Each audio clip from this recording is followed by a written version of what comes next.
Well, good evening, everybody. This is Larry Walters from Orlando, Florida, with the July 2013 Understanding the FairTax webinar.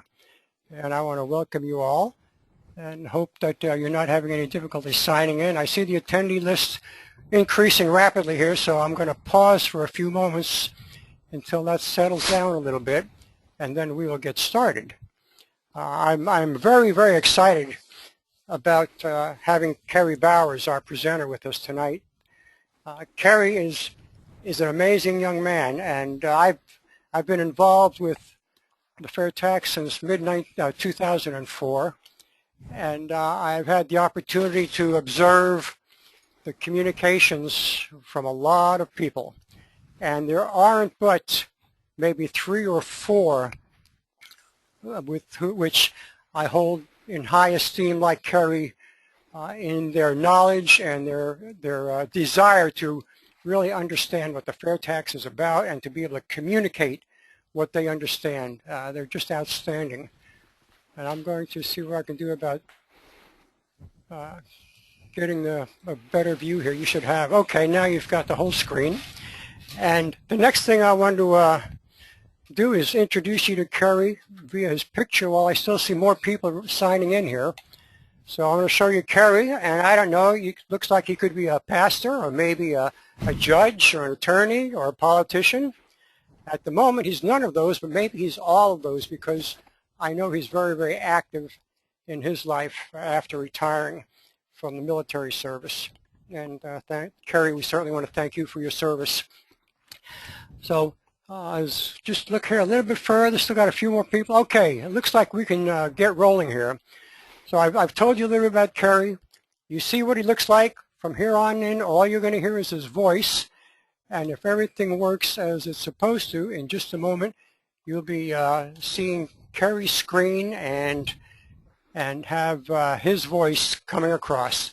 Kerry, welcome to our Understanding the FairTax webinar.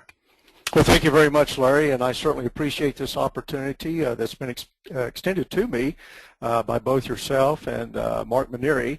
It's a great opportunity to be able to continue to share this message while Mark takes some well-deserved vacation time, I believe is what he is up to at this point, and we'll be through the next session. So, again, thank you very much for this opportunity, and I hope we have a message that everybody out there will enjoy. We're using a little bit of a different format tonight.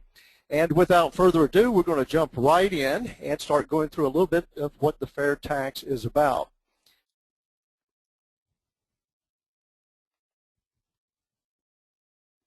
And you probably still have the same screenshot that we had just a moment ago. We're going to get our technical issues worked out here, and I think we should have a screen change now. When we're thinking about the FairTax, let's imagine what we have going on today in terms of imagine never again having your earned income seized for federal income and payroll taxes. We got another little technical issue here. Let me see if I can straighten this out so I can see what I need. There we go. Bear with me just a moment. Again, imagine never again having your earned income seized for federal income and payroll taxes, as all of us do today that still have some type of earned income coming in. Also, never again choosing, think of never again choosing a savings or investment program based on federal tax consequences. Many of us today choose various savings programs depending upon how we're going to be taxed on those savings and investment programs. Larry, it looks like this is going to change with me very slowly for some reason. I'm not quite sure what's going on.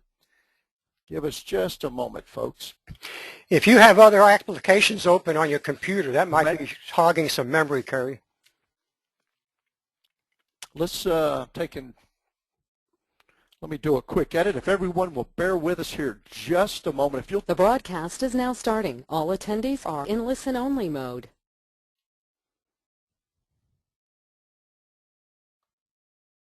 Uh-oh. Larry, you still there? Yes, I am. Okay. Very good. Stand by here. We're going to drop this out. And you may be right on that. It could be having some impact on us with our additional programs we've got open here. Make sure we get those closed out real quick. Leave the ones open we need left open. All right, don't save. Let's come back up. And let's see if it works a little faster for us now as we go through here. Oh, that's looking much better, Larry. Good idea on your part. Imagine, too, never again collecting sales, donations, or other financial receipts for federal tax filing purposes, as many of us have to do in order to be able to complete our filing each year. Imagine never again filing an individual federal income tax return or paying someone to do it for you. When we pay someone to do our taxes for us, we call that a compliance cost, and that actually is an indirect tax because the rules and regulations are so complex with the current system that generally we rely on someone else to be able to figure those taxes for us.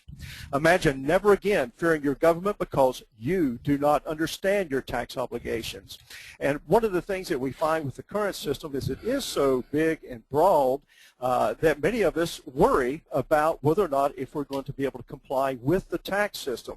And that compliance, when we think in terms of worry, puts stress into our life, and that's actually kind of a form of tyranny, if you will, that's imposed on you by your government due to a law in this case, and a series of laws that we simply do not understand. Imagine then paying your federal taxes as a private individual to be simple and voluntary as, 1, purchasing any new product or service, and 2, annually and voluntarily registering your family members with the Sales Tax Administering Authority to receive a monthly family consumption allowance. And I'm going to talk more about that in just a moment, but that is the basics of the fair tax, simply making a purchase of a new product or service, and at that time you'll be paying your taxes rather than doing all those other things that we had in the previous slide. How is that possible? Well, this is going to be possible through the fair tax. What is the fair tax? The fair tax came about in the mid-90s when 3 businessmen got together by the name of Leo Lindbeck Jr., who just recently passed away, and we were very sorry to see the leader pass away of the organization that's been at the helm for over 20 years, but we are very blessed that his son, Leo Lindbeck III, has stepped in and taken over that role. 2 other gentlemen, Jack Trotter and John C. McNair, were also very instrumental in getting the organization started, Americans for Fair Taxation. And the reason why they created this organization is that as very prominent businessmen, most of them with businesses in the Texas area, in the state of Texas, realized that they were having to spend an awful lot of time thinking about the tax consequences of what they did with their businesses rather than thinking about how they were going to grow their businesses. And we call, when you start focusing on the consequences of taxation and giving up opportunities in the growth of your business, those are opportunity losses, and they're an indirect tax in and of themselves that can be quite costly. So these 3 gentlemen put together an organization called Americans for Fair Taxation, and through donations that approximated $20 million, they were able to conduct an independent research and analysis based on, and what the analysis looked at is they looked at individuals and businesses, and they wanted to find out what did the people want and what did businesses want in terms of a tax system rather than one that the government wanted. The system that came out was the fair tax, a national sales tax, which is a consumption tax. And this particular system has been supported by, and in a special letter that was put together, that was an open letter to the president a few years ago, as well as to the members of Congress, had over 80 prominent economists, universities, and other business people that are involved in economics, as well as Nobel laureate Vernon Smith, to sign on to say this is the best system, certainly far better than any income tax system that we have today. One of the things that we found with the fair tax, in this particular case, it is compliant with the original U.S. Constitution and the framers' intent for a federal tax system. We know that in the original Constitution, the emphasis was on consumption taxes, and that's what the fair tax is. It is a consumption tax. It's a consumption tax that's imposed at the point of sale when you buy a product or service, as opposed to an excise tax that we are more familiar with, which is usually imposed on the product before it gets to the point where it's going to be sold at retail or the service is rendered. Now, that makes the sales tax actually a form of excise tax. It's just a matter of where the tax has been applied in the process. And the thing that we found, too, about the fair tax, what came out of this analysis and research, is that it is a simple system. It is a fair system. It's neutral on investments because people, individuals and businesses as well, are not making investment decisions based on a tax consequence because there's no tax in those particular cases. It's visible. Every time you buy a product or purchase a service, you're going to see how much tax you paid for that item, as opposed to today where we have all those taxes that are embedded in the products and services that we purchase. It's very stable. Like most sales taxes that you'll find in states, I live in Nevada, we have a state sales tax. It's very stable. It has very infrequent changes that would occur with the tax system, and a lot of that has to do with the things that preceded it there. It's simple, it's fair, it's neutral, and it stimulates economic growth that we'll talk a little bit more about here in a second. And because it does stimulate that growth, then you continue to get the revenues in that you need in order to be able to operate your government. It's very efficient, again efficient because of the other 5 things that I have listed there before it. And we'll talk a little bit more about that efficiency here in just a moment. And it least obstructs economic growth. Any tax system is going to obviously have some sort of obstruction. People will argue for economic growth. But with a sales tax, a consumption tax, as opposed to an income, corporate, payroll, all those other taxes that we have associated with our Internal Revenue Code today, those are considerably more obstructive to our growth than we'll ever find with a consumption tax. The fair tax then is a national sales tax that will replace all income taxes, alternative minimum taxes, payroll taxes, self-employment taxes, capital gains taxes, gift taxes, estate taxes, and corporate taxes. All those will be replaced by one single national sales tax. The fair tax will be assessed once and only once, and only on all new products and all services. It will not be assessed on any used product, assuming that that used product has had the sales tax formally paid on it, or it was purchased before the fair tax goes into effect. Now, a case where it could be a used product is it may have been purchased for business purposes after the fair tax is implemented, and as we'll see later on, no tax is paid on business-to-business purchases. So when it's finally purchased by a final consumer, maybe you buy a table from a restaurant that's going out of business, then you would pay a tax on that table at its fair market value, not the original sale price of the table. The tax rate that we have established for the fair tax is 23% inclusive, 30% exclusive. Now, what do I mean by that? What I mean is that if you have a product, as you see down there in the parentheses, if that product was to be sold for 77 cents, then 30% tax on that would be 23 cents, bringing the combined cost, or what we call in the fair tax world, the gross amount, to $1. So that 23 cents represents 23% then of the total $1 sale. The reason why it's put up this way is because that's the way income taxes are done today. For example, if you're in the 25% marginal tax bracket, any money that you have taken by the government that's in that bracket, 25%, let's say you made $100, they took 25% of it, that leaves you with $75. Well, that $25 is a 25% inclusive rate. But for your labor, the service you provided, if you take that 25 and divide it by the 75 you went home with, that turns out now to be a 33 1/3% exclusive tax rate. So you can see there how we are bringing the two together and keeping those parallel between inclusive and exclusive. The fair tax will reduce or eliminate sales taxes on life's basic necessities through the application of a family consumption allowance. This is a very brilliant thing that the authors of the bill put into the bill. Most people in this country have an ideology that we should not be taxed on the basic necessities of life. Those basic necessities of life are housing, food, and medicine. One of the big problems we have today in the income tax structure is trying to decide what is food, housing, and medicine, and how much you can deduct as a percentage of your total income. And it just gets to be a whole big mess. And to fix that and to accommodate still not having these items taxed under the fair tax, the authors of the bill came up with this thing called a family consumption allowance that we also recognize as a rebate. And what it does is it's going to give back to each individual that's a legal resident of this country a certain amount of the tax that they would have paid for taxable items. And we're going to see a chart here that will explain that a little bit more in a moment. But the big thing it does is it keeps us from getting into arguments such as Larry. He thinks that ginger root is a medicine, is a holistic medicine. I happen to disagree with that. I don't think it is a medicine. I like living in a tent, and I think that's housing, and I should have that untaxed, where Larry says that's not a house at all. So we get rid of all those different arguments we could have about what's deductible, not deductible. We also take the burden off the retailer for identifying what's going to be taxable and non-taxable. You know, in grocery stores today, it's not just food, but they also sell medicine.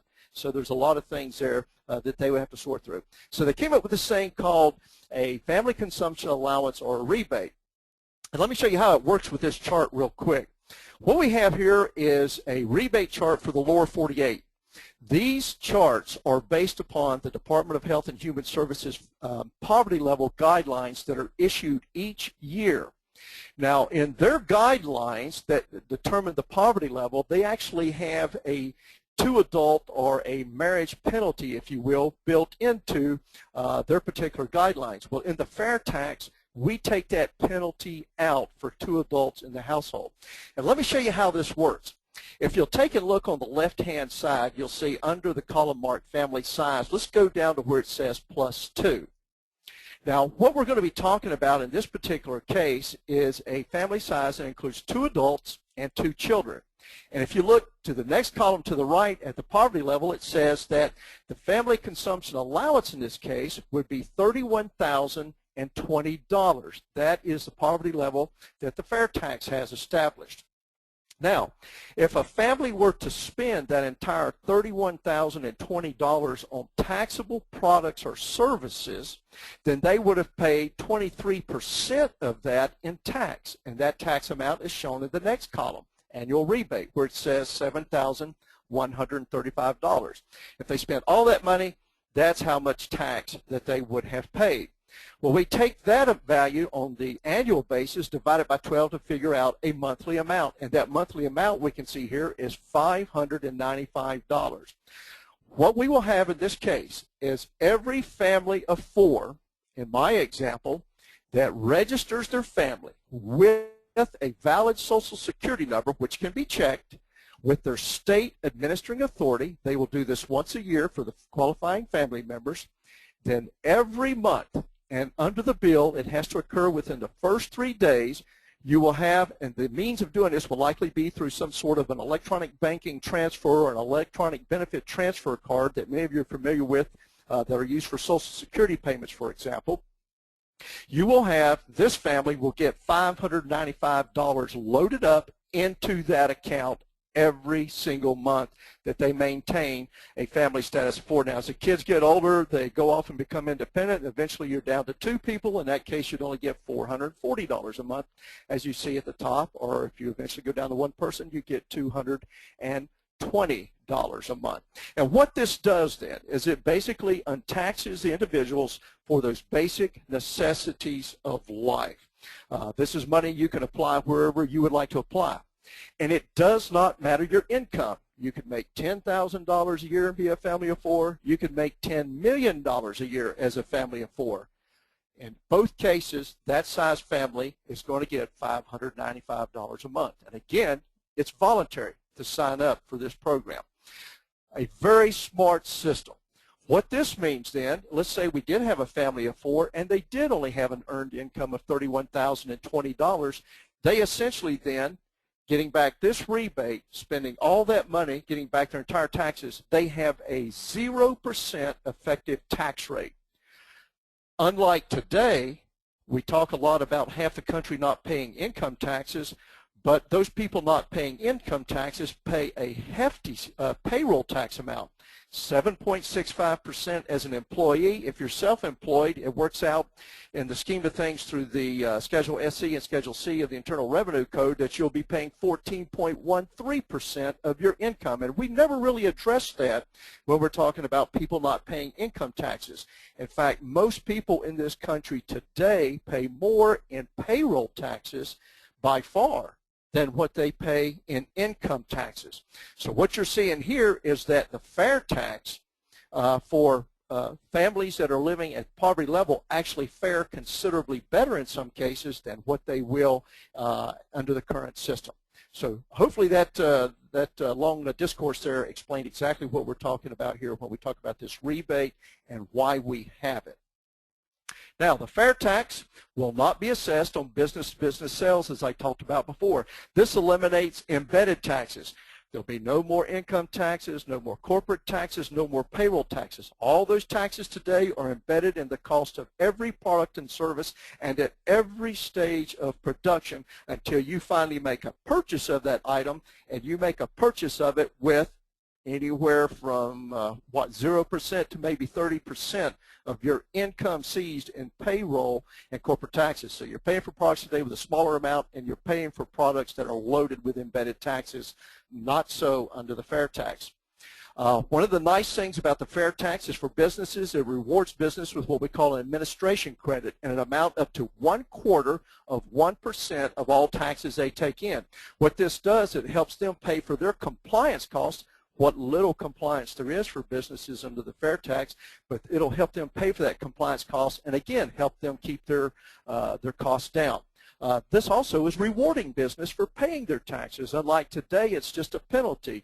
Every time they change the law, it's another penalty to figure out how that law operates, and they penalize themselves, not knowing if they're paying the right amount, overpaying or underpaying. So this is an incentive to pay the taxes and report on time. It will significantly reduce or eliminate federal taxes embedded in the price of products and services, as I've already addressed. Will make domestically produced products more price competitive in both U.S. and foreign markets because we're taking the embedded taxes out, and as prices stabilize and our growth and our economic growth will come as the fair tax is implemented, we're going to find then that our products at home are going to remain at lower prices.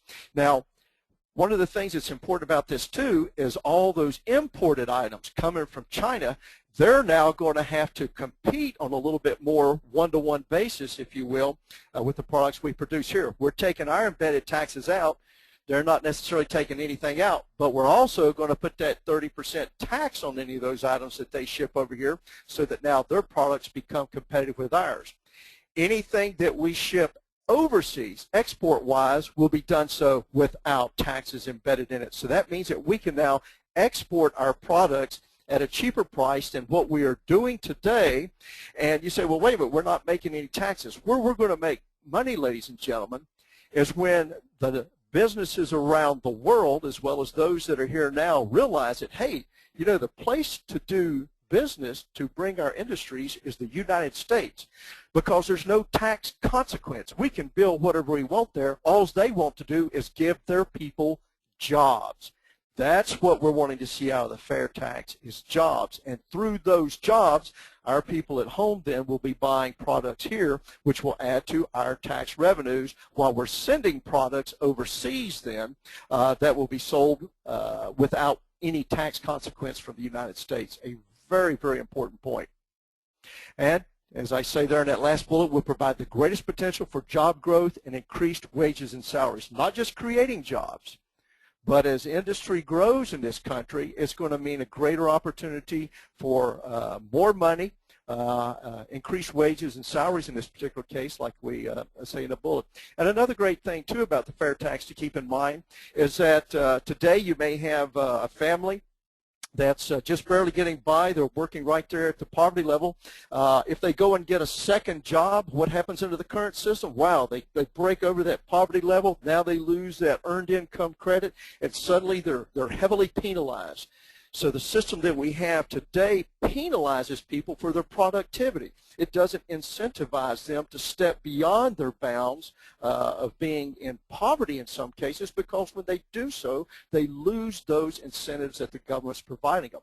Under the FairTax, when they step over that bound that they're at today, say at the family consumption level, unless they spend more, there is no more taxation.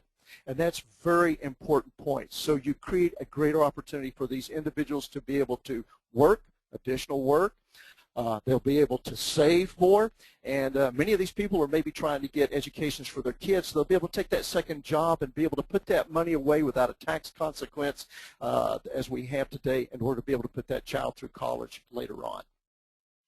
The FairTax is assessed on all new products and services purchased by any government agency that is not a government enterprise. Explain that very quickly. Think of government as two entities. You have one entity we call an enterprise. The other one is a non-enterprise. If it's an enterprise, it's like the U.S. Post Office. It is an agency that sells a product or service generally to the public. As the post office does. They sell you a stamp, which is actually a stamp for them to execute a service for you. So they're an enterprise. At the local level, enterprise might be like local utilities. A lot of cities have municipal utilities where you pay for sewer, water, electrical in some cases too, but the consumer is directly billed. So that's what we mean by an enterprise, and the others then would be the non-enterprise, and that's every other government agency. Your police department, you don't directly pay for the service they provide. You do that through your taxation, your fire department, your city administration, your federal administration, county, whatever it may be. Any of those agencies that are non-enterprise, when they buy a product or a service to use in that agency, they will also have to pay the FairTax on the purchase of that item. If it's a government enterprise, they do not. They're going to get the same treatment, as would be the case for a private business. And this will come to light a little bit more as we go through here in the next couple of bullets. Now, in the next bullet, you see that the FairTax is assessed on the payrolls of all federal, state, and local governments, excluding government enterprises and those employees providing direct educational services to the public.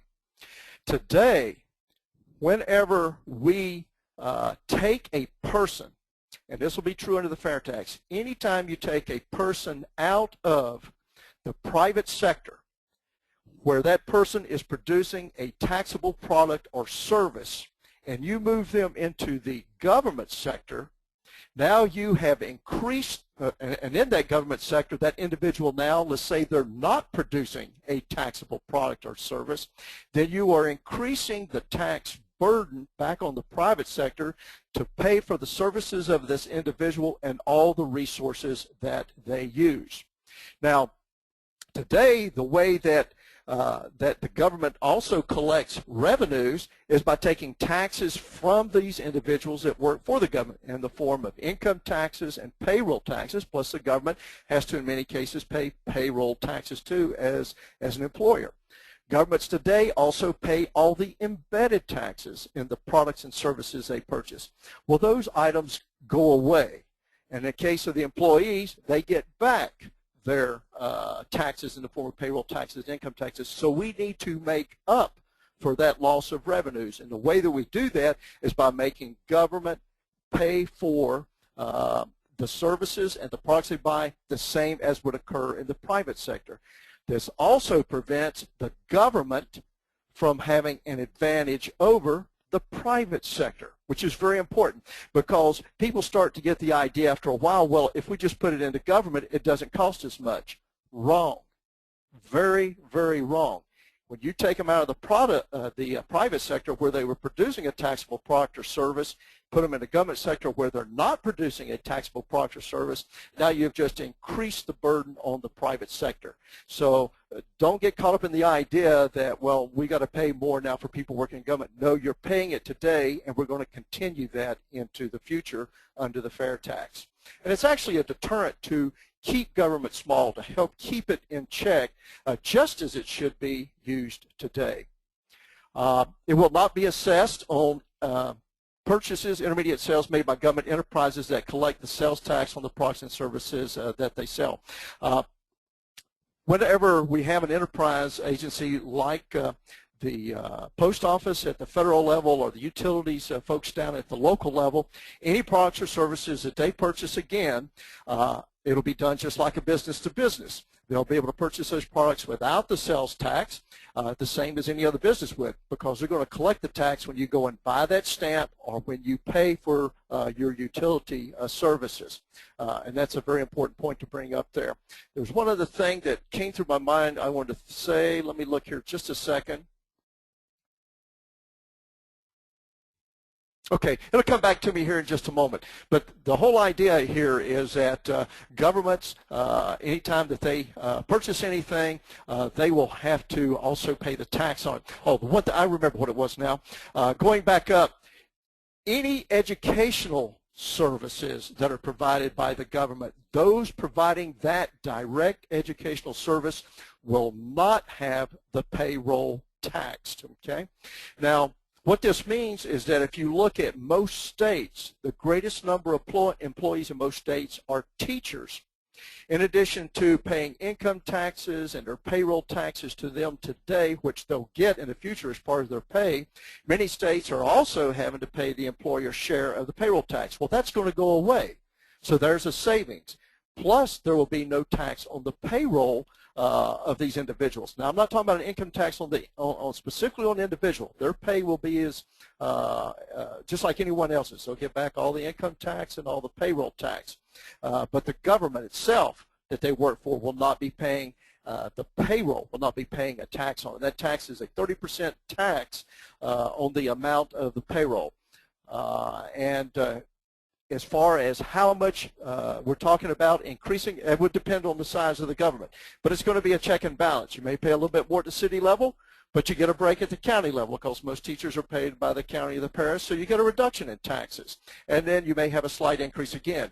But in every case where you may pay more for your government services, you have to remember that now you are getting all your income. You're no longer paying income taxes. You're no longer paying payroll taxes, plus you're getting a good percentage of that rebated back to you each month. So again, a long discourse can be kind of complicated if you make it that way, but I think the important point to get across here is that take them out of the private sector, put them in the government sector, you increase that burden, and this is one way to help deter that. The fair tax is indexed for Social Security to compensate for any cost of living increases due to the sales tax. And by that I mean, if we look at the Consumer Price Index, as Social Security does today to determine what kind of cost of living we're going to get, what we will do after the fair tax is implemented, we'll look at a quarter before the fair tax was implemented to see what people were paying for what they call that breadbasket of items that make up the Consumer Price Index. And then after the fair tax is implemented, we'll look again at those same items to see, okay, how much do they cost and how much do they cost now with the tax added in. And then we will index Social Security in order to compensate for that increase. Now, those getting Social Security will not only get that index to their Social Security for cost of living, but you also get the prebate. So I would think that you should be at least as well off as you are today, if not more so, under the fair tax, particularly if you're talking about savings and investments that you may have that no longer will have a tax consequence, or you can even go back to work without any tax consequence. The fair tax allows people to gift to anyone at any time with no consequential gift taxes. This can be very important to people. I know my children are getting older. My wife and I are getting a little bit older, and we're looking at starting to make distributions to children. Today we have limitations on that because if I distribute too much, then I'm going to end up paying taxes on it. Under the fair tax, that no longer occurs. Eliminates federal estate taxes and saves family farms and businesses from sales and foreclosures. One of the biggest threats we have today to small farms is that when mom and dad dies and they want to pass that down to their children, what you'll find is that many farmers, they may have a lot of land that's worth a lot of money, but they don't have a lot of money in the bank. So when it comes time to pay the taxes on that huge amount of investment in terms of land, that capital, the heirs can't necessarily do that. So they end up losing the property. The same could be said for other small businesses that just don't have that kind of cash in order to be able to pay for that. Under the fair tax, estate taxes go away, and we no longer have that problem. The fair tax will continue to provide tax-free purchases for qualifying nonprofits, and that's very important. You will find that under the fair tax, nonprofits will continue to operate much the same as they do today. They can buy tax-free products and services in order to execute the function of that nonprofit organization. It will not be assessed on private education and employment training services. Very important. You or anyone else that may want to go back to college or to a technical school or maybe some job training service to learn a new skill, there will be no tax on that service whatsoever. And the reason for that is we want to incentivize people to go back to school, to become more educated, to be able to be more productive. And what we see under the fair tax is once I have a more productive individual, then I have a greater likelihood that individual is going to become a consumer in the future, having a good job, and that's when the taxes will be paid. The fair tax offers administration, collection, and enforcement authority to the states as administering authorities. There will be no more IRS as we know it under the fair tax. Instead, it's delegated down to the states and done so voluntarily. If the states don't want to do it, then the federal government will do it on their behalf. Actually, this is one of the things that Alexander Hamilton brought to our attention in Federalist Paper number 36 when he said, make use of the state officers and state regulations for collecting the additional imposition. This will best answer the views of revenue because it will save expense in the collection and will best avoid any occasion of disgust to the state governments and to the people. In other words, rather than having this huge 100,000 people force out there, as we have today with the IRS, and they're having to oversee approximately 170 million individual filers plus another 20 to 25 million businesses. Under the fair tax, it's only going to be that 20 to 25 million businesses, and they're going to be overseen by the states. A very efficient way to run this. So you don't have that single approval authority, and that's been one of the problems we have with the IRS today, and that's what created the problems we have with the nonprofits. We had that single approving authority. That's going to become 50 approving authorities with the fair tax. It authorizes those states, too, to retain, again, 1/4% of all the taxes they collect, and this essentially takes off of the states their compliance costs so that they will be able to pay a greater portion of the cost for collecting the federal revenues as they go about collecting their state revenues. It will eliminate the IRS and create both a sales tax and an excise tax bureau in the Department of the Treasury. The IRS goes away. I would expect at least 90+% of those employed by the IRS today would go away. Maybe some will be brought into their individual states to assist the states in the administration as that possibly grows just a little bit. And in its place will be a sales tax bureau that will have oversight at the federal level, and then you'll have an excise tax bureau too, and the purpose of the excise tax bureau is to oversee any excise that's not specifically administered by the Alcohol, Tobacco, and Firearms Bureau.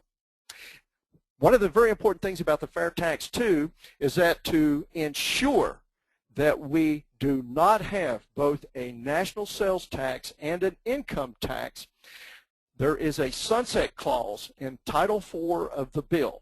That sunset clause says that if the 16th Amendment, which gave Congress the authority to implement the income tax system as we have today, if that amendment is not repealed within 7 years, then the fair tax is essentially eliminated. Where we go to, that's up to Congress at that point in time. This is a very important sunset clause. It really speaks to the faith that the authors have in this bill, that the people will enjoy this bill, this tax system so much more than what they have today, that they will repeal this amendment within 7 years to assure that the people will never again incur a tax system like we have today. So I think that's a very strong statement of faith is what that was.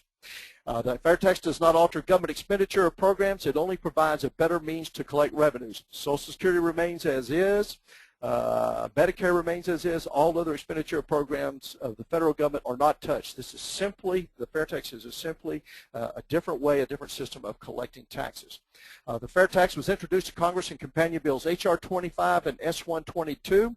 It's in the 113th Congress. It is titled the FairTax Act of 2013. It was introduced by Representative Rob Woodall out of District 7 in Georgia. Formerly, John Linder held that post and was the first to implement the bill, or to present the bill to Congress. We have what's called a companion bill in the Senate, and it looks exactly like the one we have in the House, and there's a good reason for that, and that is that we want to have a bill ready to go, and hopefully there will not be any changes to that bill. And that the one in the Senate was introduced by Senator Saxby Chambliss, a senator from Georgia. The FairTax, believe it or not, only 131 pages long. Hard to believe in this day and age of 2,000 plus page bills. And this bill is designed to replace the Internal Revenue Code as we know it today, and specifically subtitles A, B, C, and H to that code, which are a big part of the 74,000 plus pages we have today of Internal Revenue Code rules and regulations. I actually figured that out based on the thickness of a sheet of paper. It'd be over 11.5 feet tall, most of that replaced by just 131 pages in the bill. Now, that concludes what I want to address at this point in time. Larry, I'm going to hand it back over to you and see if we have any questions. Okay, Kerry, thank you very much. And I did forget to tell everybody something. Folks, on the right hand of your screen, there is a little control box. And if you look at it, you will see some icons under that have a hand and a question mark. If you have a microphone or a telephone and you want to ask a question over one of those two mediums, just click on the box under your name and or on your screen, and I will see that and pick you up. If you would like to ask a question but you do not have a microphone or telephone connection with us, go down to the question box a little bit lower and you can type it in and send it over, and I will see a symbol there that allows me to know that you have a question, and we will address that. And so with that being said, and I'm sorry I didn't introduce you to that at the start of the webinar tonight, I'm going to go first to Don Beaton. And Don is asking, Kerry, here's the question for you. I heard a word that scares me, incentivize. For anything sounds like a foot in the door for politicians to buy notes. I don't know exactly where he picked up the word incentivize, Kerry, but maybe you could recall and respond to this. Yeah, the one time I do remember using the term incentivize, and maybe Don can ask the question again if I don't answer it here, because I want to make sure that I do that for him. I did use it when I was talking about the poverty situation that we have today in this country, and those actually receiving incomes below the poverty level. They are incentivized under the current system to remain below the poverty level. They are incentivized through the tax credit program to stay below the poverty level, because once they cross the poverty level, they lose those credits and they immediately start feeling the effect of the penalties of income taxes that all the rest of those feel that are above that poverty income line. And that's the one time that I recall talking about that. One of the great things about the FairTax, unlike the current system that has so many rules and regulations, so many loopholes, so many deductions, credits, and exemptions, that this is one of the reasons for many of those 50,000 K Street lobbyists, is that they are able to set up a relationship with a congressman or a senator where each have a mutually benefiting relationship there to incentivize each other through the current system. That goes away. Why? No more corporate taxes, no more of those special credits and deductions that they capitalize on today. Okay, I hope that answers your question, Don, and thank you very much. If it's not what you had heard the word used in, like Kerry said, please re-enter the question. Let's try again. Okay, the next one is from Don Smith, and Don is asking, Why isn't the business community getting behind the fair tax? Seems like life would be considerably simpler for both small businesses, and I gotta open my screen here, and the large corporations. Kerry? Well, actually, there are some businesses that are behind the fair tax. I wish I could give you a number. There are a number of organizations out there that work with various businesses that also directly support the fair tax. I think what you're going to find in most every case, it's an education process. You know, we can say that about businesses. I can say the same thing about individuals. Why don't we have everybody in America lined up behind this? I can say the same thing about our governments. Why aren't they all lined up behind this? Part of it's an education process. In other cases, it may be where the lobbyist that is lobbying for certain businesses is actually acting in detriment to those whom they represent. In fact, one of the things that I always tell people when we talk about congressmen and those others that may be opposed to the fair tax, I can usually break it down into a couple of different points. One is they just haven't been educated into it. Two, it destroys a mutually benefiting relationship between the congressman who gets to stay in office because the lobbyist can work special favors in his case to help keep him there, and then the lobbyist also has this relationship that he wants to maintain in order to keep a job.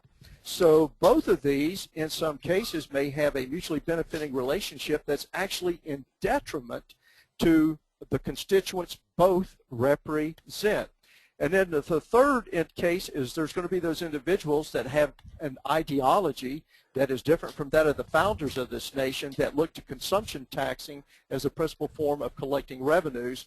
And until we can change that ideology, then we're not going to be able to convert those individuals. But this is primarily an education process, and that's what we're doing tonight is we're helping educate the people about the fair tax. Very good. Okay, now next we've got, let's see here, Jane Brennan, and Jane is asking, how do we answer the people who say, oh, that's the same question we just had.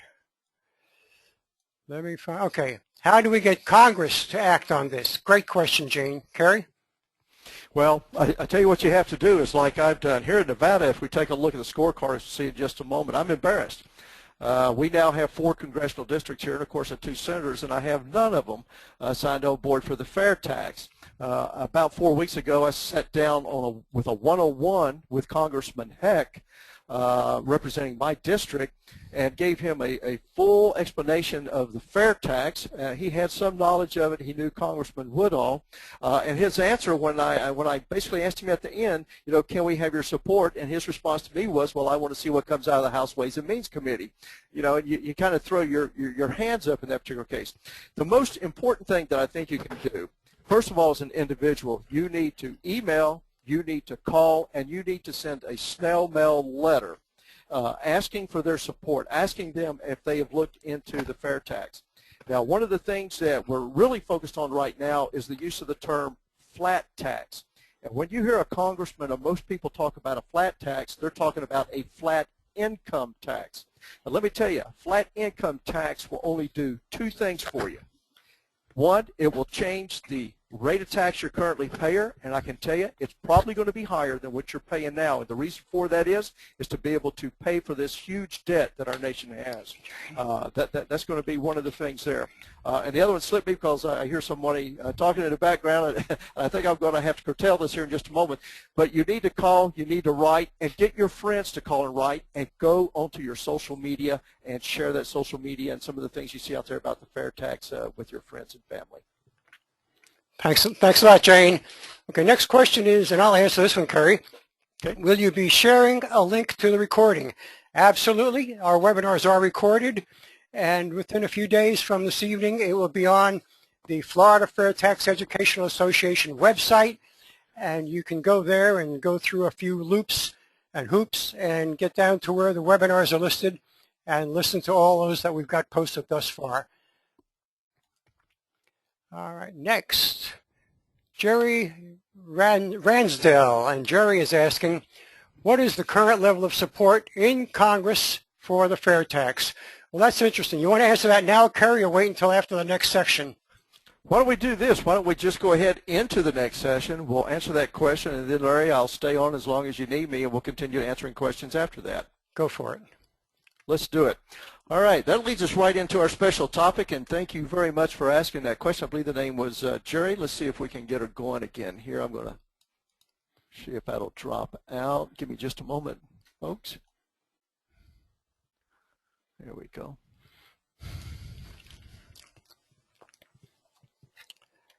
It's being a little slow again with me, Larry. Let me see what we can get it to do here.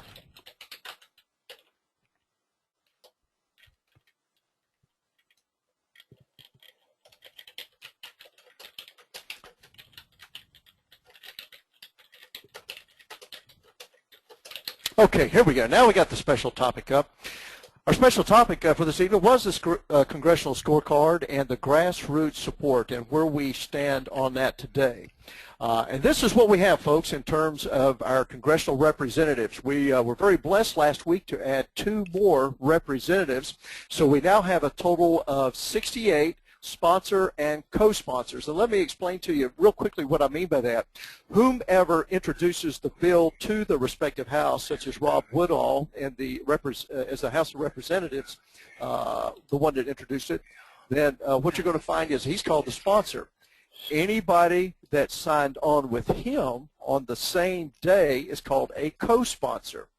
Anyone that signs on after the day it was introduced is called an additional co-sponsor, and that's just the way it's written in the legislative manual for bill introduction. Now you can see here that we're at 68, so we've got a ways to go when we're talking about 435 representatives. You can also see geographically how we're setting there in terms of the states. Principally, we're looking at the Midwest, all along the southern tier states is where we're getting our best results at this point in time. Texas doing great. We're very happy to say that as far as representatives go, Kansas this week hit 4. They're 100% on their representatives. And Alaska, big, beautiful state up there, only has 1 congressman, so they too are at 100%. Paging down to our Senate sponsors, along with Saxby Chambliss, who is our sponsor, we also have 7 other senators signed on, and you can see how we stand with that. We've got all the senators in Georgia, Oklahoma, and Texas are at 100%. Pretty sparse throughout the rest of the nation there, so we have a lot of work to do in this particular case. The total number between 100 senators and 435 representatives, we're at 16% of those that have signed on. But here's a very important statement to go with that. Out of any tax reform or replacement measure before Congress today, we have by far supporting the bills H.R. 25 and S-122 more congressmen and senators than any other bill, and that's very important. As far as checking in with Americans for Fair Taxation to see how they're doing on their registrations, they really don't give out their numbers, but they were kind enough to say that in the last 30 days they've had a 10% increase in registrants. And we would have to presume that a lot of that has been because of the recent IRS scandal specific to the nonprofit organizations, Tea Party and other patriotic groups, for example. So they have seen a considerable increase. We also have a major program going on now since, excuse me, Leo Lindbeck III has taken the helm, where there is a new commercial out called In the IRS. There's a lot of emphasis being put on that. There's a lot of emphasis being put on repeal the 16th Amendment, as well as let's throw out the current system we have and replace it with something fairer and simpler, that being the fair tax. One of the other things to point out, too, as far as our support out there, we're just growing leaps and bounds in social media. I see more and more of that every day as I get more involved in both Twitter and Facebook and some of the other social media that we have there, where people are constantly sharing the items that come out, posters and videos and that sort of thing on social media. So we are educating there. Individual websites that folks have. I have my own website. I have great links out there, too, that go back to the fairtax.org organization. So a lot of these websites have pointers to help introduce people to the fair tax and learn more about it. A lot of radio shows are carrying more. And let me add with that, I don't have on there, too, is television.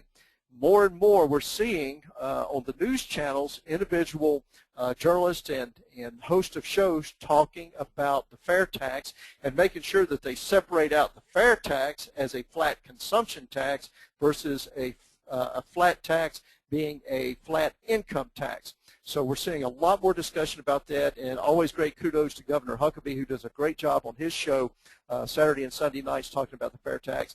And I have to give a lot of kudos to our folks that work with the Letters to the Editor program that are grassroots supporters. I think there's some 4,000 publications that they now send editorials to in hopes of being able to get those into the papers on a fairly frequent basis. So lots of work going on by the grassroots, and again, this is people unpaid, people like myself that are committed to this tax system for doing something great for themselves, their family, their state, and their nation by trying to get the fair tax passed. And hopefully I answered Jerry's question there. We'll take others if you'd like, Larry. Sure enough, Kerry, and we do have a good list of questions backed up here. This one is from Larry Levy, and Larry is asking, oh, he's got a long one, a lot of words here. Why doesn't Rush Limbaugh promote the fair tax? I never hear him talk about it. Kerry? You know, I'm going to tell you this from hearsay, but I actually have heard it hearsay about other individuals too that are in the media. I've heard it said that Rush said it'll never be passed, and when he says that, then he doesn't throw his support behind it. And I have to question that because we all know Rush Limbaugh to be a man of his words, a man that kind of follows his own path, and we just simply have not been able to get him to transition into thinking and promoting a fair tax. Maybe it has something to do with his particular position within his radio industry. I do not know. And again, what I'm saying is hearsay. And I can tell you, too, I've been on the street, and people say fair tax, that's great, but it'll never get passed. And I'm thinking, well, if you have that kind of attitude, well, of course it'll never get passed. But I have to remember, too, folks, that this nation was not created by a majority. This nation came into being by a minority of people that had a passion for freedom, just as those of us in the grassroots arena for fair tax have a passion for this tax system. And as we continue to educate and promote this system, we will bring folks like Rush Limbaugh on board. We're seeing more folks on the Fox Network in particular talking about it today that did not talk before. So we're getting there. Just hang with us and help us out. Very good. Thank you. Okay, this is from Larry Music. You did not mention that people living below the radar, not paying taxes now, i.e. illegal aliens, will pay into the system when they buy new products, etc. Well, that's a very good point. Those individuals out there today that can escape paying income taxes and potentially paying payroll taxes under the fair tax, that will not be the case. Those that are here illegally, that are not legal residents of this country and do not have the valid Social Security card that they will need to register for the rebate, will not be able to receive that rebate. So anytime they buy a product or service in this country, they will pay the tax, but they will not receive the rebate. And that is a very important element of the fair tax. Okay, this one's going to come live from Leon Underkoffler. Sorry for the mispronunciation, Leon. What is your question? Leon? Leon, you're unmuted, so it's time for you to speak or forever hold your peace. Leon, calling once, twice. Leon Underkoffler is now muted again. We'll go next. Okay, this is from Randall Fry. And Randall's question is, it seems the argument against the fair tax by politicians is that this will never work. Weak, I know. How would one rebut those who politicians is what he is saying, but I think he means, I'm not sure what he means, those politicians without the who. Well, I would kind of address it like this, Larry. Every year we have approximately 500 changes to our Internal Revenue Code. We have almost as many changes in a year to the code as we would have in terms of implementing the FairTax. So when people say that we cannot implement this, then I have to say, where did you stand on the Patient Protection Affordable Care Act, which was 3,000 pages long? All these immigration bills and amendments that we see coming before Congress today, how do you think that's going to be done? I think that when someone says that this looks like an impossibility to do, they're really not looking at the big picture. They're being defensive for some reason, a reason I can't understand. I've heard some people say in the past, well, everybody that's in the retail business will have to come up with whole new computer programs to be able to run their cash registers. Have you seen how long those bill receipts are lately that you get at the store? There's everything on there from, you know, enter for this contest, you name it. So there's arguments out there, but none of them are valid. This program is set up in such a way that we could implement this come 1 January of next year, no more difficult than it would be continuing to run the current IRS or the Internal Revenue Code system. Okay, I'd like to add something to this one. This is one of two things in my opinion, folks. It's either a bad attitude, and that being, and sometimes I will even ask the question of the person who says it'll never happen, is, have you ever seen an idea, a good idea, and the people who have that idea thinking, oh, this is a great idea, but it will never happen? Have you ever seen that idea been successful?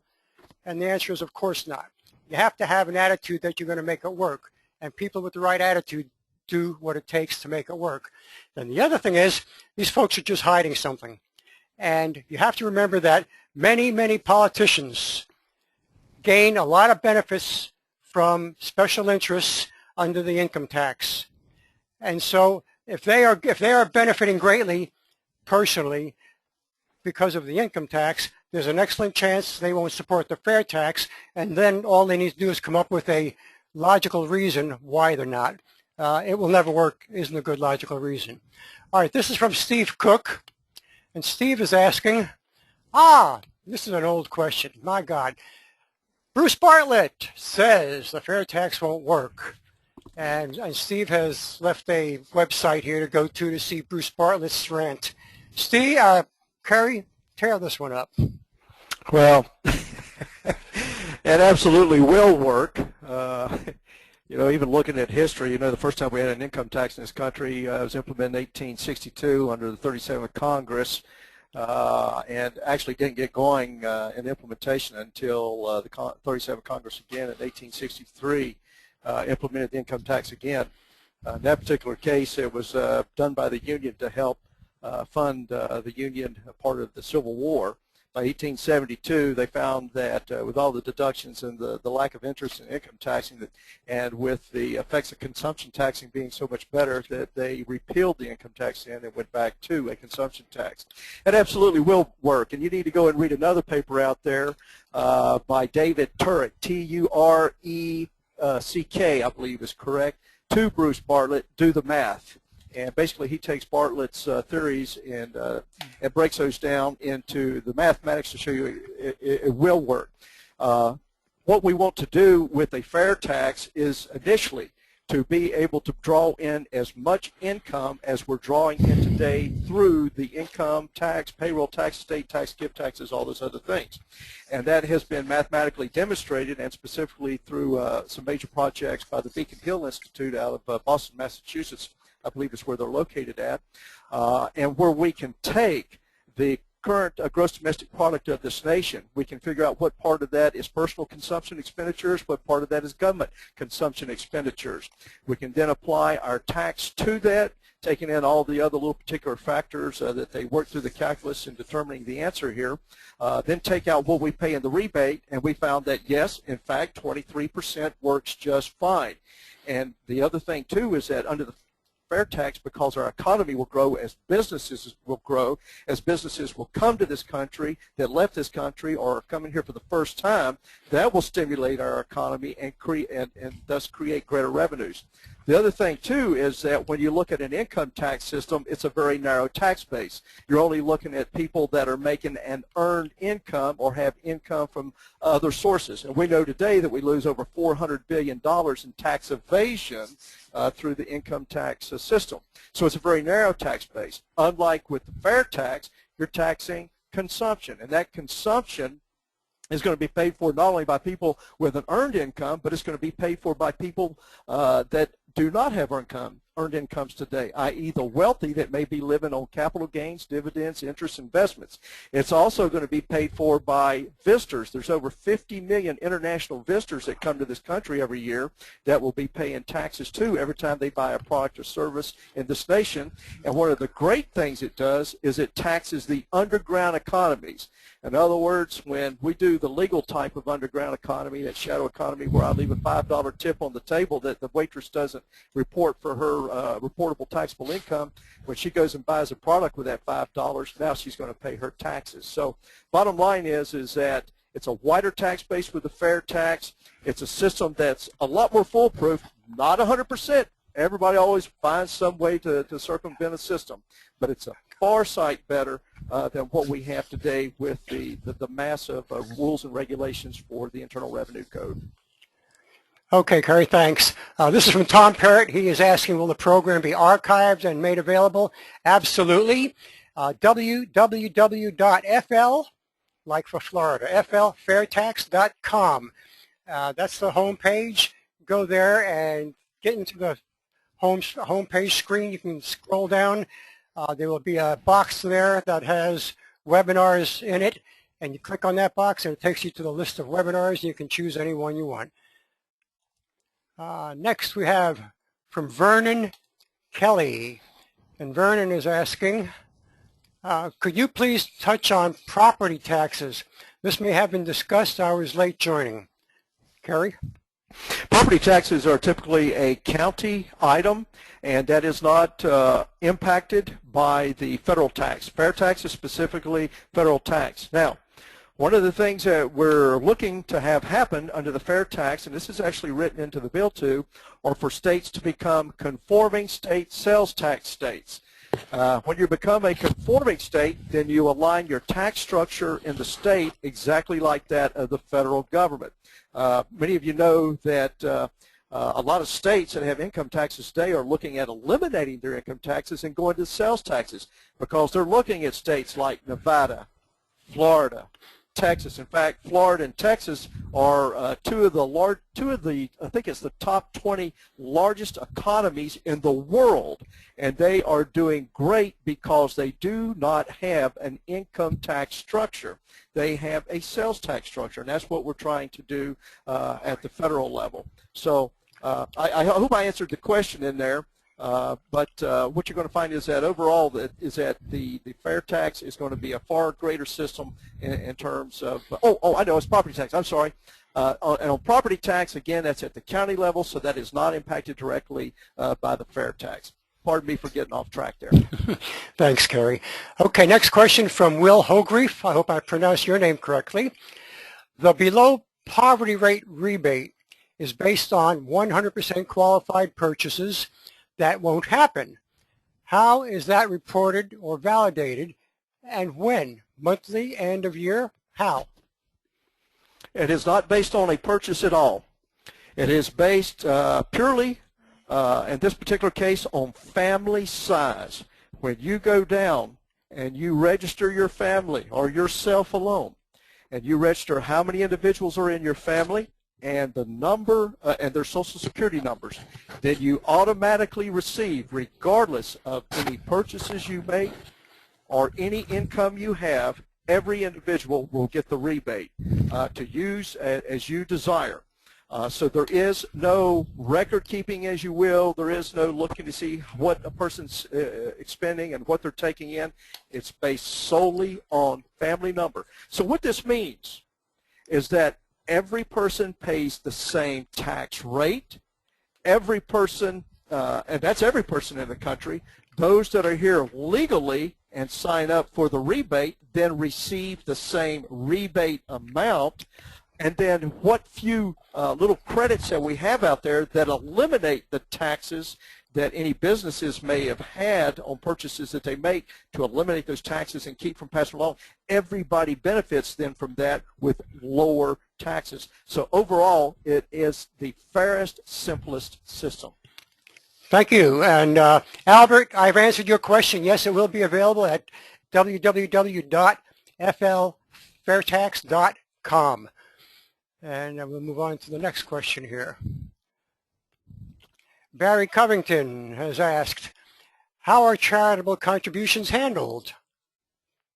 Kerry? Charitable contributions, you can take and contribute to any organization that you want to. This is the nice thing about FairTax.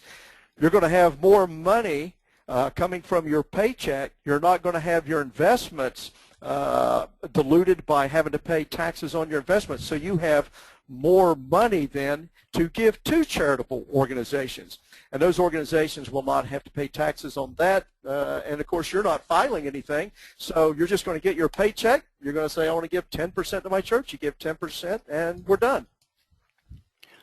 Okay, Bill Matthews has his hand up, so he's got a microphone. And I'm going to take the mute off. And, Bill, ask your question, please, of Kerry. Can you hear me? Yes, we can. Okay. How are we going to get the word out to the masses about the FairTax? Bill, I think the best way is doing the things like what we're doing today. We're doing it through television. We have the In the IRS campaign that's going on now. We have tremendous amounts of social media out there. There's a lot of groups, individual groups, a lot of folks on Yahoo out there. We've got FairTax Nation. We've got Florida FairTax Educational Association. Nearly every one of the 50 states have some grassroots leadership within that state that's coordinating activities in the state. We're all heavily engaged, either from the national headquarters in Houston, Texas, for the Americans for Fair Taxation is located, that are constantly sending out information about the fair tax. We have Representative Rob Woodall in Congress that frequently makes presentations on the floor of Congress talking about the fair tax, in addition to the communications he has throughout the inner offices in Washington, D.C. So we're actually utilizing all these different things, but it does take time, it takes money, and most of it's volunteers. And what we need is folks like you that are out there that have knowledge now about the fair tax, to share that with your family, to share that with your friends, to put it on the social media, and let's get the word out. And every time you put that word out, particularly on social media, I'd like to see you put in #FairTax, and that's a hashtag out there that kind of gets us recognized a bit more. And encourage your friends and family to go visit fairtax.org, or as with Larry's organization there, floridafairtax.org. And hopefully I answered your question, Bill. Yeah. Okay. Is that all? Is that all, Billy? That's all for now. Thank you. Okay. Thanks, Bill.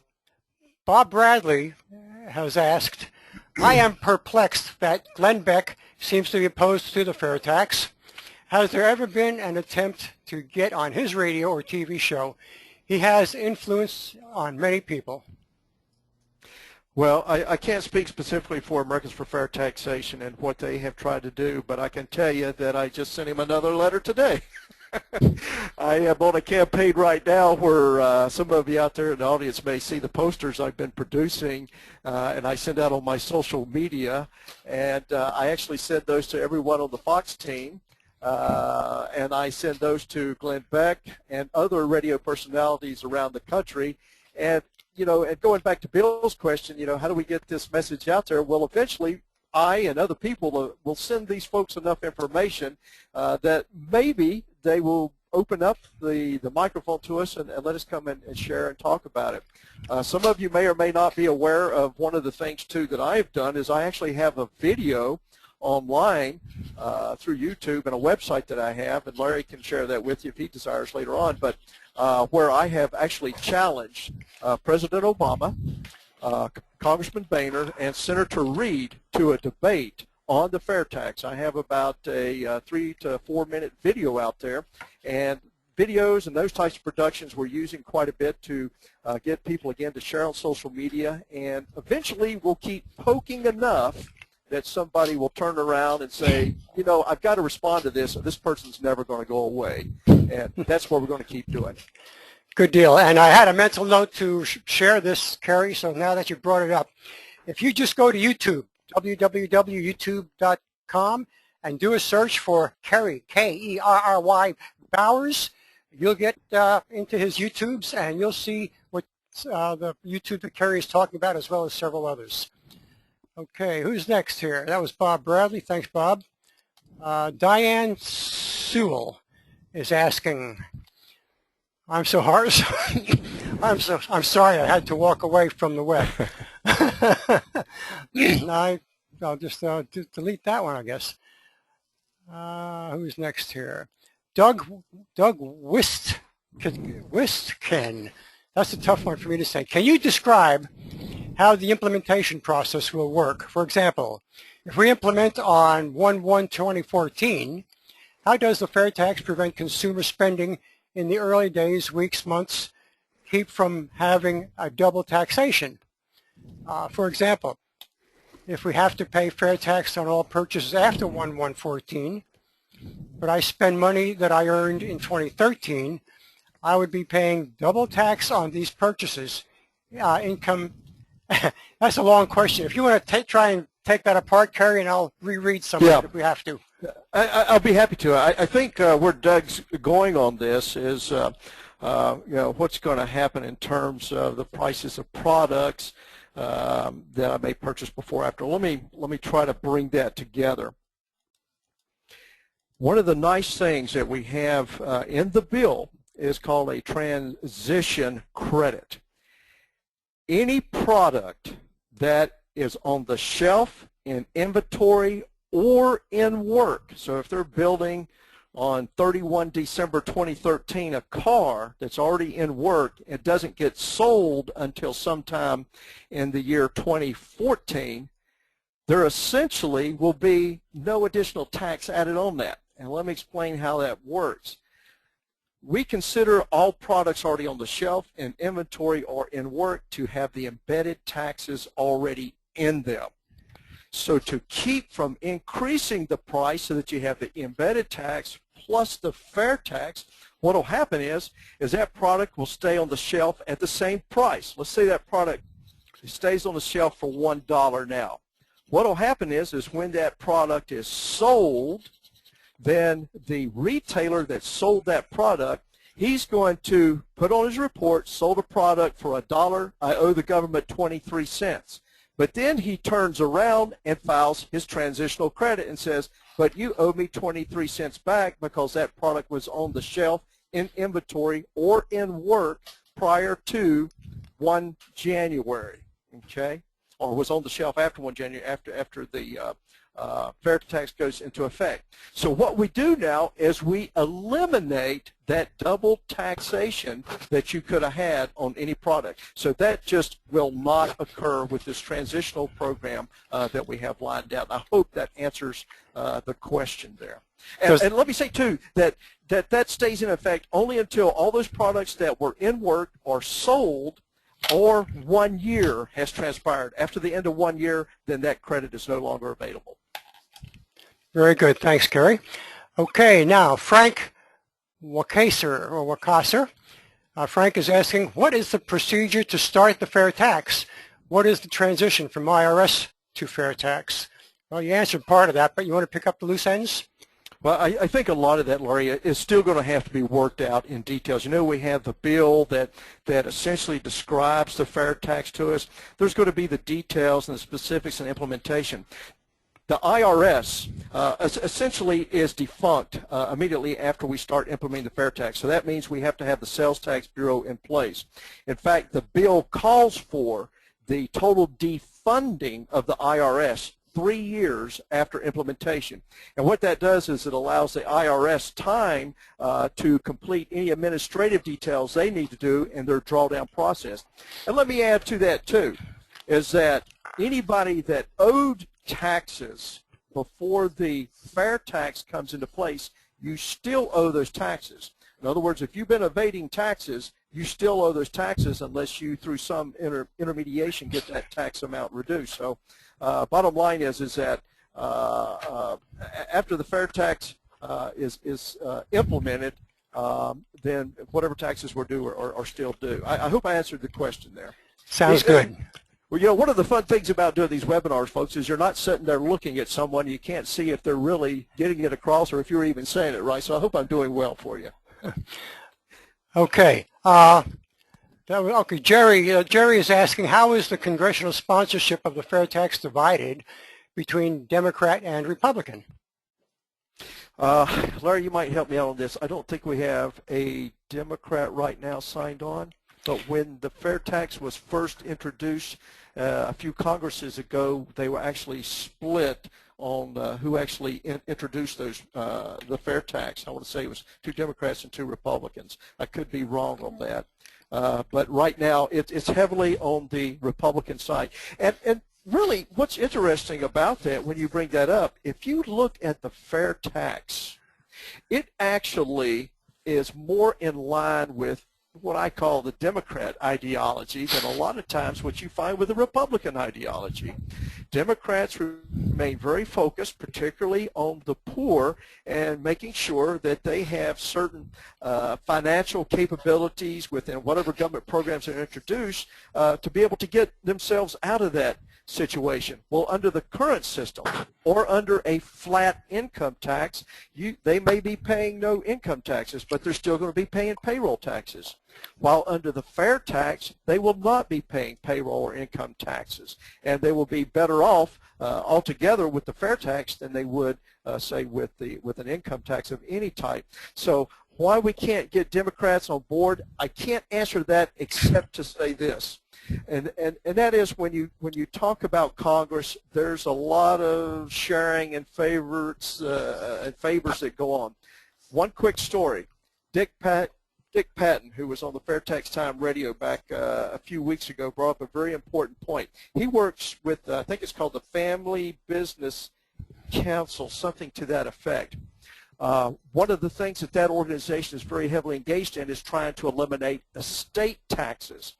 And he brought up the point that one time Harry Reid made a statement that if we got rid of estate taxes, then we would lose $1 trillion in revenues. Well, my jaw dropped when I heard that story related to me. If you go right now and you look at what's called the, let me think of the correct term, the IRS tax handbook or something like that. You can go online and find it through irs.gov. And it gives you the details for all the taxes that we take in. If you look at combined estate and gift taxes for the year 2012, they amounted to only $7 billion. That is 0.35 of 1% of all taxes collected by the federal government. So what Harry Reid said is preposterously wrong. But why did he say it? Could it be that it's the death insurance industry that is supporting Harry Reid? I'm not saying it is. I'm just saying that the insurance industry, specific to death taxes, which they attempt to sell to small businesses and individuals in order that their estates do not have to pay the estate tax upon their death, lobbies Congress to the tune of $10 million a month. That's why I think some congressmen, and unfortunately a lot of those may be Democrat congressmen, are not supporting the FairTax. It goes back to that mutual benefiting relationship that I talked about earlier between congressmen and lobbyists. Okay, thank you. And we'll go to Joe is asking, what is my assurance that the federals will not implement other forms of taxes once FairTax is implemented? Kerry? Okay, I can answer that. As far as other taxes go, it's like any tax program or any other program in Congress today, folks. We have to be vigilant to what our Congress is doing. One of the things that will happen, if we implement the FairTax as we have it written in the legislation today, it eliminates those subtitles that give Congress the authority to implement income, payroll, estate, gift, and corporate taxes. It also gets rid of subtitle H, which is the that section on your tax form where you can sign up to add in $1 or $2 for the presidential campaign. That's subtitle H, talks about presidential campaigns. It goes away too because we're no longer filing taxes. So the bottom line is that it eliminates all those taxes in the bill when we get the fair tax. There will be excise taxes that remain, and that's in other subtitles. I think subtitle D talks about excise taxes, and there are excise taxes on everything.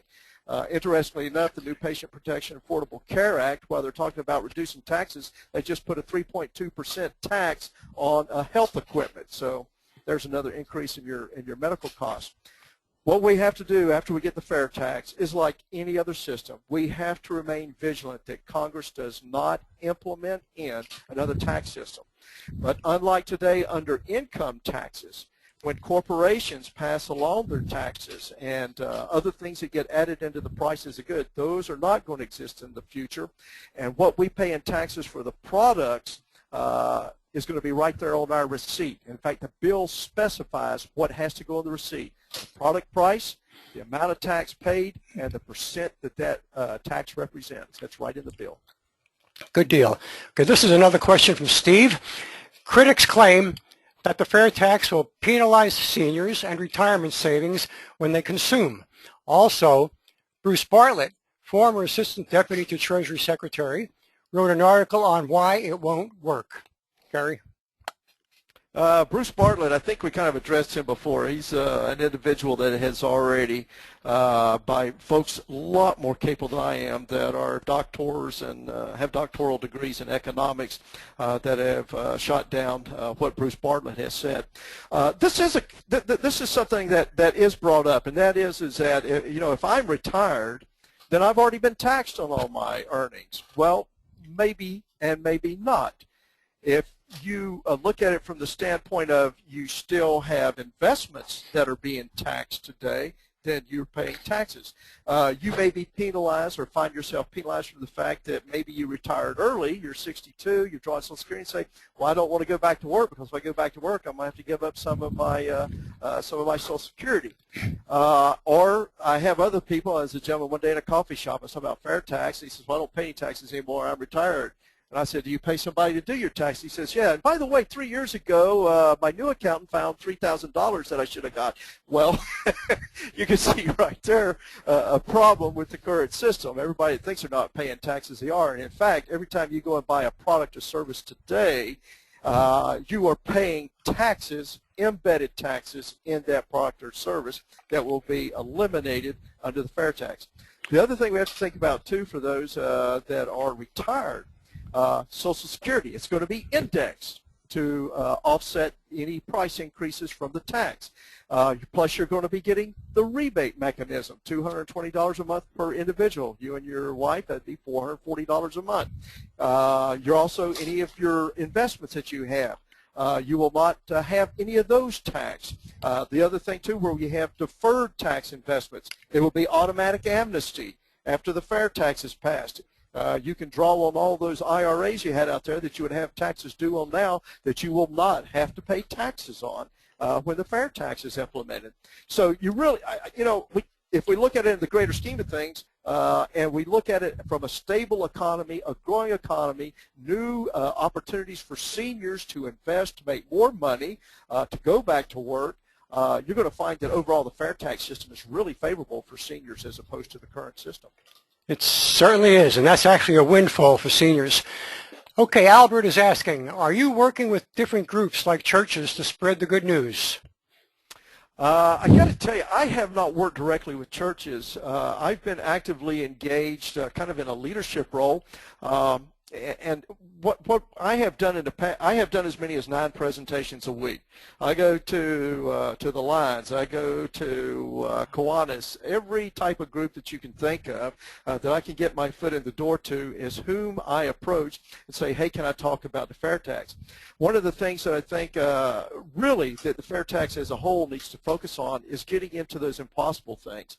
The groups that I really want to get into, and I have done this in the past, is I want to talk to college students movements. Why? Because they're activists, because they get things done. They're willing to march and set and do whatever it takes to be able to get their point across. The other thing we need to do is get into ethnic organizations, NAACP, Latin American clubs, Italian clubs, all these groups. We've got to get into those because sometimes they're a little harder to get into, and we've got to get into Democrat clubs. Republican clubs are usually pretty receptive. A lot of them are fairly smart sometimes on the fair tax. So we really need to focus and go where it's difficult to get into. If we sit back and keep preaching to the choir, well, that's all we're doing. We're preaching to the choir. We've got to get out there and preach it to other folks. So I am constantly, as many people are, that are focused on getting into other groups, organizations, television, radio. I've done radio shows all around the country, right from the privacy of my home, if you will, just over the telephone. So we're getting out there. We just got to do more of it, and the way we do more of it is for the good folks that are listening in today, you getting involved and you participating and finding out, you know, where you fit into the fair tax to get the message across. Absolutely. It takes your effort to help us, guys. Albert has one more question, which is very good here. Isn't the future of our nation dependent upon getting the fair tax passed? I think so, and I think so from a couple of perspectives. Certainly, we need to increase our tax base to be able to collect the revenues we need and stimulate the economy in this nation so we can get people back to work. People getting back to work, it just improves the overall attitude of people in our country and their outlook on where we're going to be going as a nation.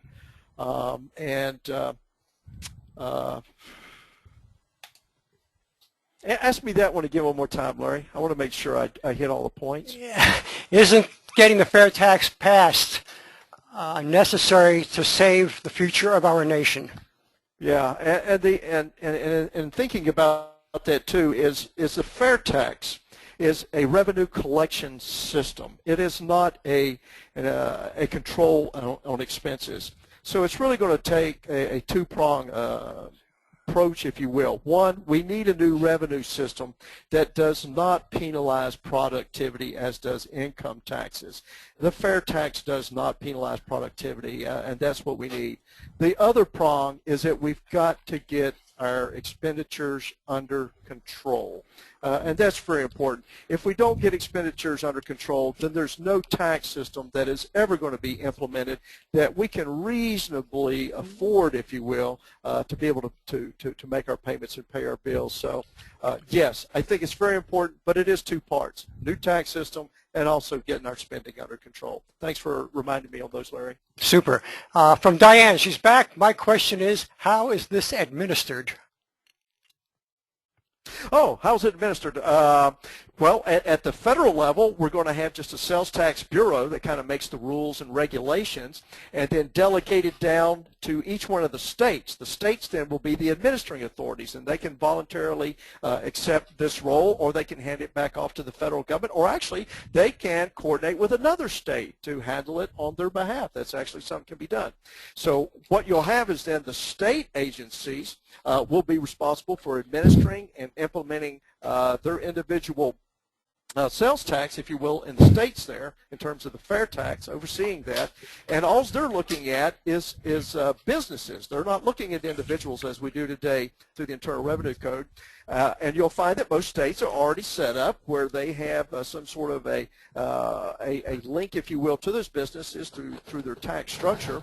And it will be through those businesses then that we will collect those taxes. Now, what will happen as far as an actual transaction, you will go into a retailer, you will make a purchase, you will pay the tax. Every month, the retailer will file a monthly report. With that monthly report, he'll include in there, this is how much I made, 23% of this is what I owe to the government. So he sends that to a separate segregated account. Every retailer will essentially, if they make over $20,000 in tax, over $100,000 in tax revenues each year, they have to have a separate segregated bank account so that they will pay the money to the bank, the retailer will, a big corporation would that's taking in that amount of taxes, and then the government can take that directly out of the account. Anybody making less than that $100,000 a month in sales tax revenue, not gross receipts, but just sales tax revenues, then the state will set it up. More than likely, it'll be, again, a type of a bank account structure, or they'll remit through some other type of electronic means. And then the government, in turn, at each state level, as the administrative authority, will then distribute that money back to the federal level. And that's pretty much the process.